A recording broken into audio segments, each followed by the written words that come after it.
Welcome to the School Mental Health Minute. This is a weekly webcast that focuses on mental health and school issues for children and adolescents. We'll highlight some of the newest research findings and translate the impact and implications of these findings. All this in a couple of minutes. I'm Dan Florell, and let's see what this week's study has to offer.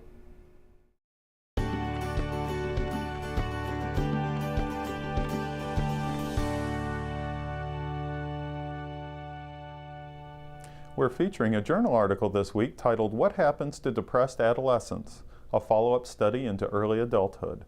The authors followed up with adolescents who'd been diagnosed with depression to see what had happened to them as young adults. The follow-up period varied from 3 to 9 years following the initial diagnosis, with an average of 6 years between initial diagnosis and the follow-up.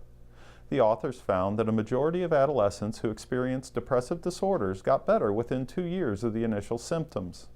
However, these adolescents were at a much higher risk of developing further depressive disorders and other psychiatric disorders such as substance abuse, anxiety, and eating disorders.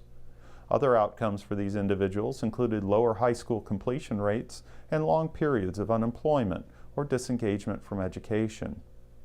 The authors identified risk factors for relapse and recurrence of depression. These risk factors included low levels of self-efficacy, low socioeconomic status, and continuing symptoms of depression and anxiety. The takeaway is that these risk factors can be used to establish a risk profile that could assist in detecting adolescents who would likely benefit from ongoing treatment or other relapse prevention measures. That concludes this webcast of the School Mental Health Minute.